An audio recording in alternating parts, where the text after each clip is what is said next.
고통하던 자에게는 흑암이 없으리로다. 옛적에는 여호와께서 스불론 땅과 납달리 땅을 멸시를 당케 하셨더니 후에는 해변길과 요단 저편 이방의 갈릴리를 영화롭게 하셨느니라.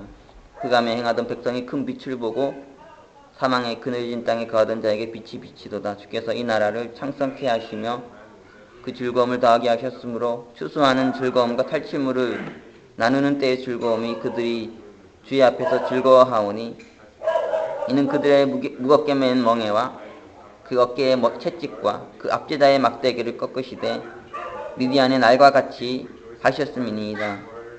어지러이 싸우는 군인의 갑옷과 피 묻은 복장이 불의 섭같이 살라지리니 이는 한 아기가 우리에게 낳고 한 아들 우리에게 주신 바 되었는데 그 어깨에는 정사를 메었고 그 이름은 기묘자라 모사라 전능하신 하나님이라 영전하시는 아버지라 평강의 왕이라 할 것임이라. 그 정사와 평강의 더함이 무궁하며 또 다윗의 위에 앉아서 그 나라를 굳게 세우고 지금 영원토록 공평과 정의로 그것을 보존하실 것이라. 만군의 여호와 열심히 이루시리라. 아멘. 오늘 본문의 말씀은 이사야 선지자가 메시아에 대한 예언을 전한 것인데요. 예언은 이제 성취가 있는 것이죠. 이 예언이 우리가 마태복음 4장 보면은 마태는 예수님을 통해서 성취됐다고 말하고 있습니다. 한번 본문을 봅시다. 마태복음 4장 12절부터 16절까지 보면은 그 말씀이 기록되어 있습니다. 예수께서 요한의 잡히심을 들으시고 갈릴리로 물러가셨다가 나사렛을 떠나 스불론과 납달리 지경 해변에 있는 가버나움에 가서 사시니 이는 선지자 이사야로 하신 말씀을 이루려 하심이라. 일렀으되 스불론 땅과 납달리 땅과 요단강 저편 해변길과 이방의 갈릴리여 흑암에 앉은 백성이 큰 빛을 보았고 사망의 땅과 그늘에 앉은 자들에게 빛이 비치었도다 하였느니라. 예언이 예수님 통해 성취된 아주 아름다운 기록을 기록하고 있는데요. 9장 7절을 보면 이사야서 이렇게 말하고 있습니다. 만군의 여호와 열심히 이를 이루시리라. 그 하나님께서 주신 예언은 반드시 이루어진다는 것이죠. 그것은 하나님께서 이루신다는 거예요.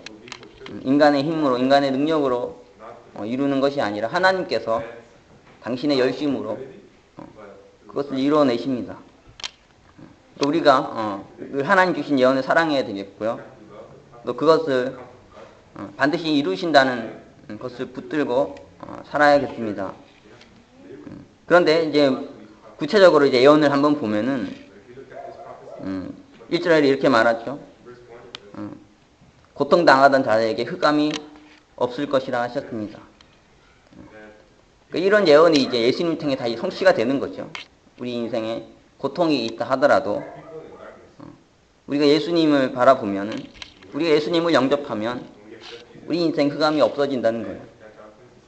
그리고 우리가 이전에는 스불론 땅과 납달리 땅 같이 멸시를 당했다 하더라도 우리가 예수님을 바라볼 때, 예수님을 우리가 영접할 때 우리 인생이 영화롭게 되는 이런 놀라운 역사가 일어납니다.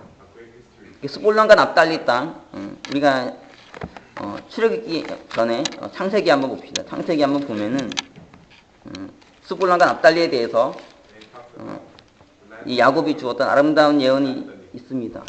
예언의 축복이 있는데 이 창세기 49장 13절 보면은 이렇게 돼 있죠. 스불론은 해변에 거하리니 그곳은 뱀에는 해변이라 그 지경이 시돈까지 이로라. 여기 보면 이제 스불론에게 준 축복인데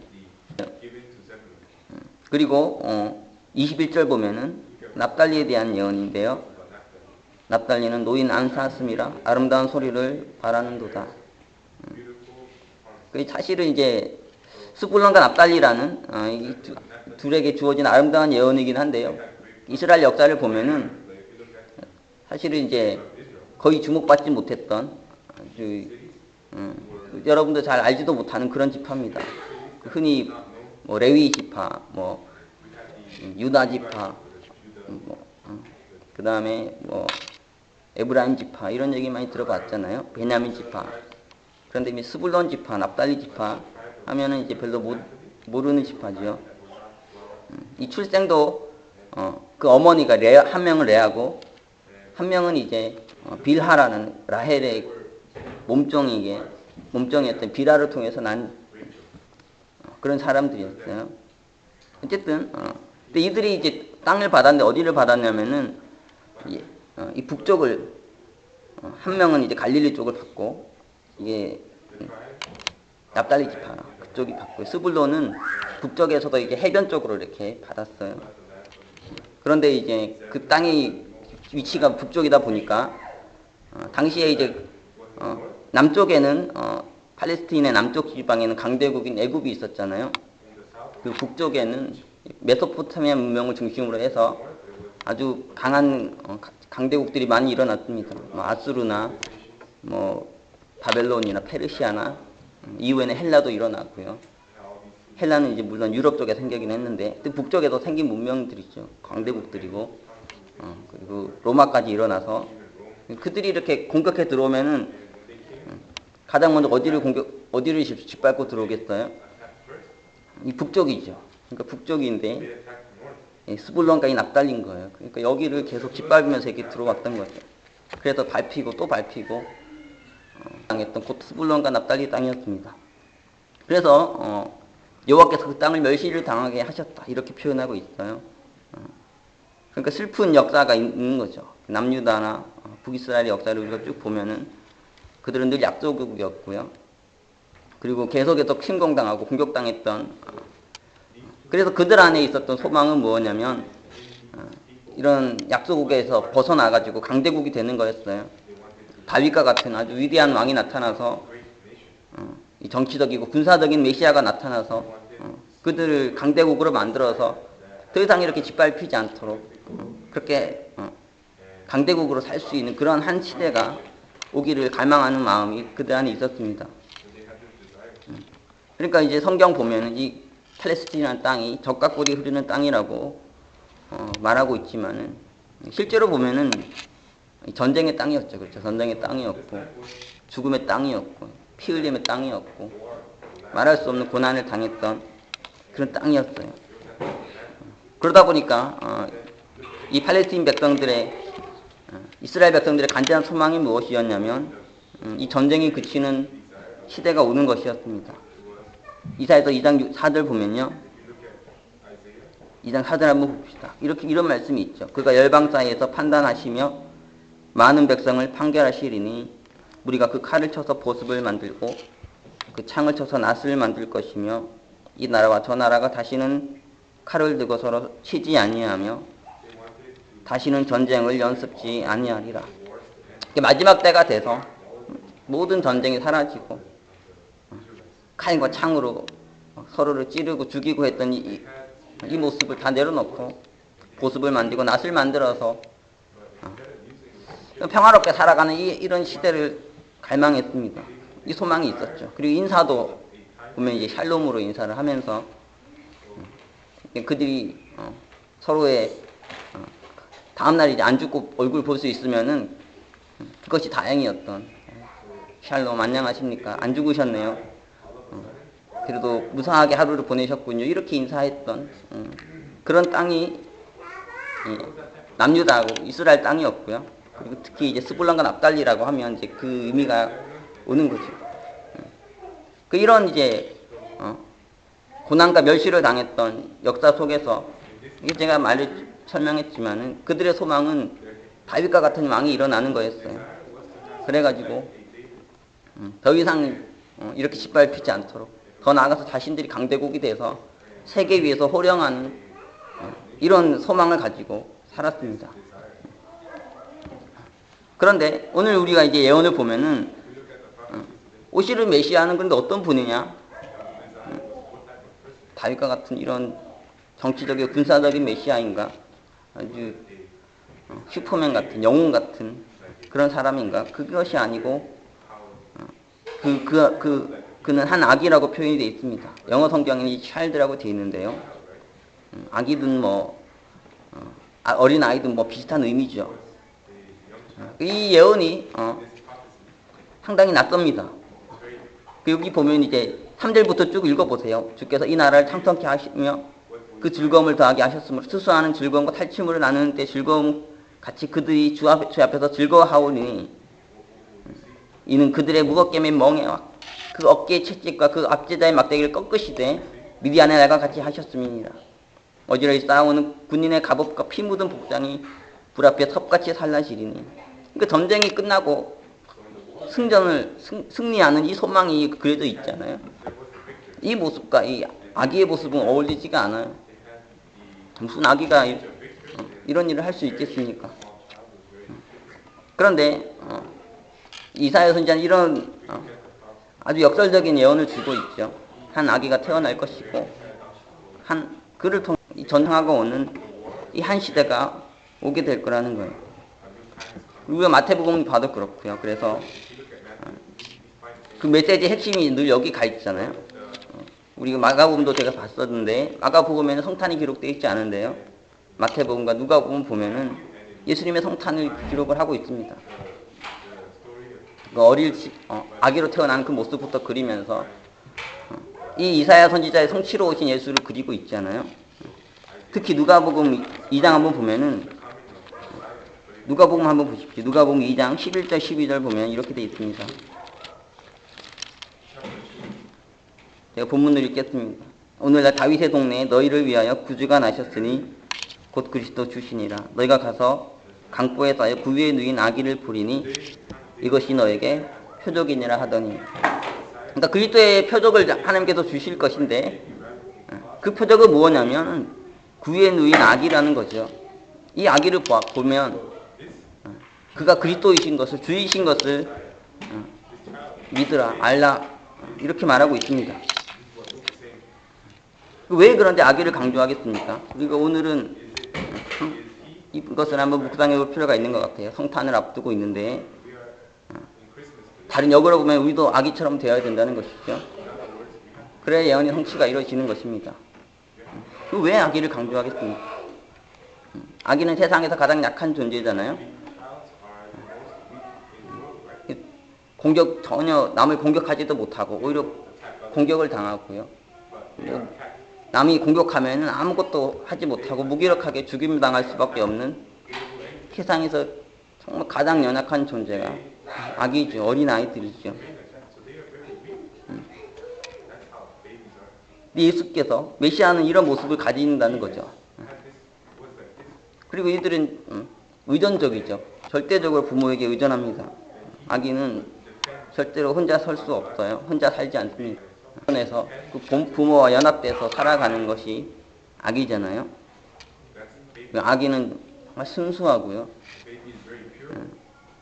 나이 든 사람하고 어린아이의 가장 큰 차이가 뭘까? 이 순수함이죠. 제가 여러분한테 웃으면은 별 감흥이 없겠지만 아기가 여러분한테 한번 딱 웃어주면은 순수함이 막 느껴져요. 이렇게 순수하다 이것이 오잖아요. 우리도 순수해져야 되는데 나이 먹으면서 이렇게 순수함을 잃어가고 더러워지죠. 타락해가는. 어릴 때는 싸우지 않는데요. 어릴 때는 공격하지 않고 죽이지 않는데 나이 먹으면서 남 찔러 죽이고 공격하고 이것이 참 죄로 인해 타락해간 더럽혀진 인간의 모습인 것 같아요. 어쨌든 어린아이 참 어떻게 보면은 아무것도 할 수 없는 존재고 가장 약한 존재인 것 같은데 사실 역설적으로 보면은 이 세상의 전쟁을 그치게 할 수 있는 이 세상의 평화국에 갈 수 있는 가장 빠른 길이 무엇이겠습니까? 가장 완벽한 길이 무엇이겠습니까? 아기가 되는 거죠. 그렇죠? 어린아이처럼 되는 거예요. 그래서 예수님께서 마태복음 18장 3절 보면은 너희가 아이처럼 되지 않으면 천국에 들어가지 못할 것이라 하셨습니다. 우리가 철저하게 어린아이의 모습을 가지고 살아야 된다는 거죠. 세상을 보면은 이와 반대입니다. 오늘날도 봐도 그렇고요. 우리 인생을 봐도 그렇고 예수님과 가장 대표적인 인물 중에 한 명은 알렉산더라는 사람이죠. 그도 보면은 젊은 시절에 왕이 돼서 유럽에서 일어나가지고 인도까지 영토를 넓히면서 위대한 헬레니즘의 헬라의 문화를 만든 사람이에요. 그런데 33살에 죽었죠. 죽은 사람이고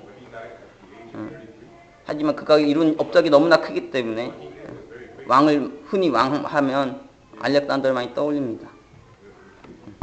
한국에 보니까 이번에 어떤 사람이 닭 팔아가지고 부자가 된 사람이 있는데 그 나폴레옹이 유물을 이제 경매에 붙였는데 그거 살려고 한 20 몇십억을 바쳐가지고 사더라고요. 나폴레옹 같은 사람, 그리고 뭐 징기스칸 같은 그런 인물, 이런 강한 사람들이 나타나가지고 나라를 바꿔주고 역사를 바꿔주고 그러길 기대하죠. 하지만 사실은 그것은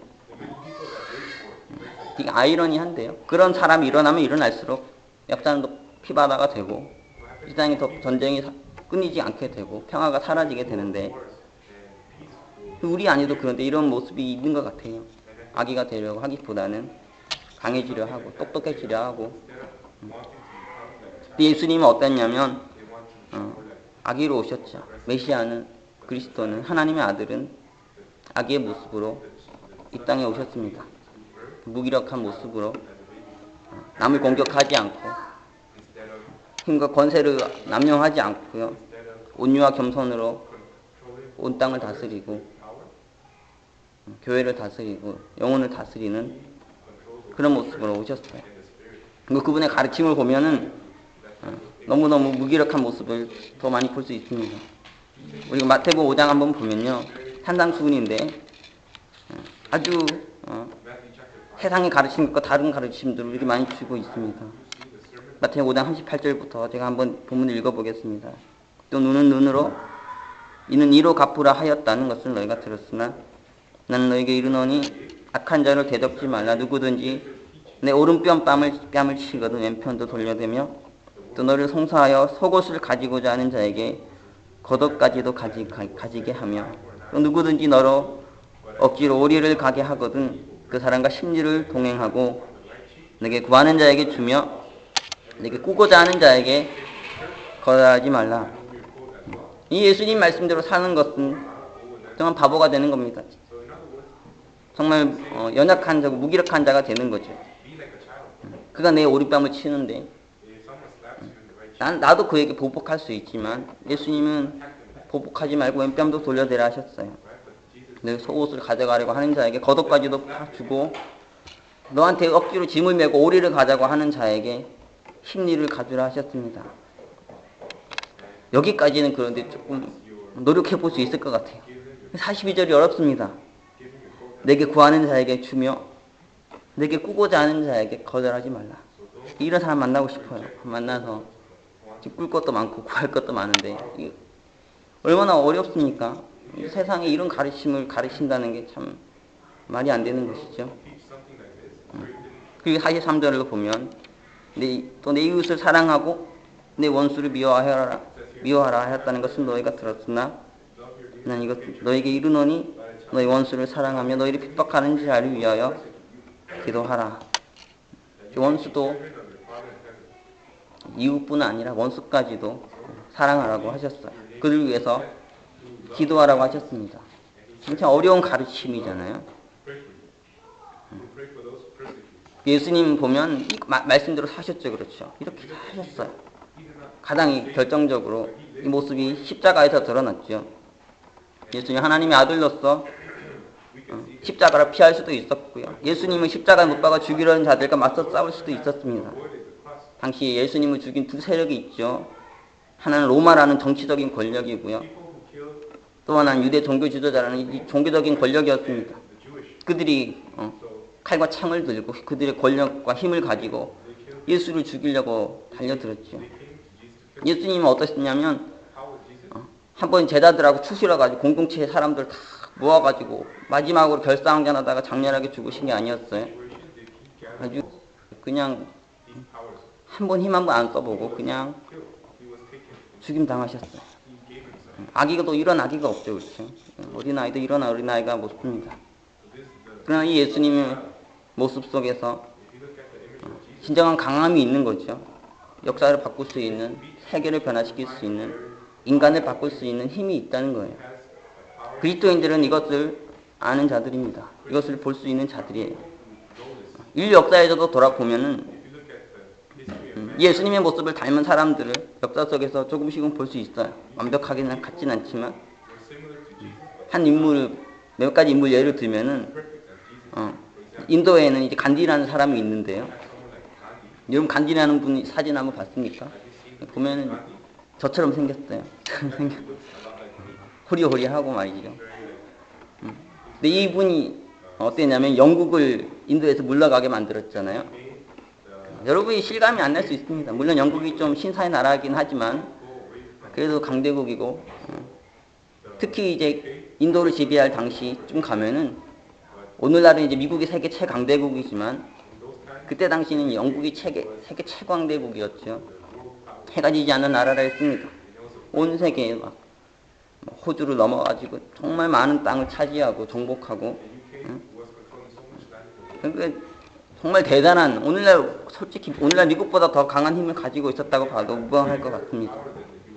근데 어떻게 이 인도에서 영국이 물러가게 했는가? 칼과 창을 들고 싸워가지고 했던 게 아니었어요.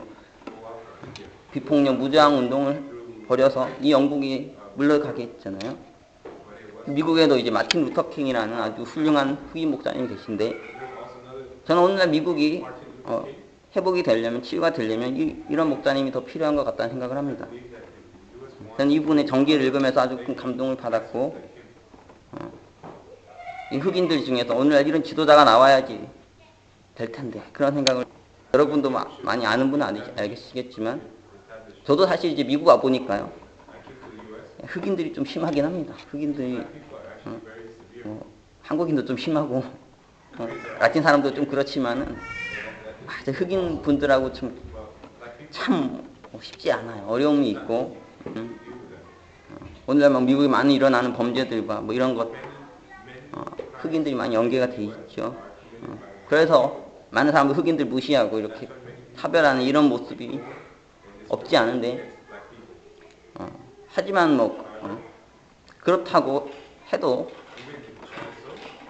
사람을 무시할 수는 없는 거고 그렇죠. 사람을 존중하고 귀하게 여겨야 되는데 어쨌든 이제 백인들이 막 무시하니까 흑인들이 막 분노해가지고 요즘에도 보면 막 죽이지 않습니까? 죽이고 뭐 공격하고 불태우고 시위 벌이고 온갖 난리를 다 치는데 이 마틴 루터 킹 목사님은 어떠냐면 우리가 그렇게 하면 우리가 흑인보다 못난 인간이라는 거 인정하는 거라고. 우리가 그렇게 하면 이 사고가 이 마틴 루터 킹 운동이 이제 백인들이 버스에 못 타게 만들어가지고 생긴 운동이었는데요. 막 폭동을 일으키고 그렇게 할 수 있지만 이분이 흑인들을 설득해서 어떻게 하냐면 그래 우리가 흑인 못하게 만들면 우리가 걸어다니자. 그래서 우리가 흑인도 의식이 있다는 깨어있다는 것을 보여주자 해서 이게 막 폭동을 일으키고 그렇게 한 게 아니라 백인들보다 더 높은 그 삶의 윤리를 가지고 도덕을 가지고 맞서 싸워가지고요. 그래서 아직도 많이 가시진 않았지만 이 흑인과 백인의 차별을 많이 무너뜨리셨어요. 요즘 보면 너무 많이 갈등이 미국이 점점 심해지고 그런 거 많이 보게 되는데 참 온유하고 겸손한 이런 지도자가 필요하지 않은가. 그런데 여러분 남아공도 보면은 이 미국보다 더 심한 인종차별 국가죠. 정말 제일 세계에서 심각할 정도의 수준인데 만델라 무너뜨렸어요.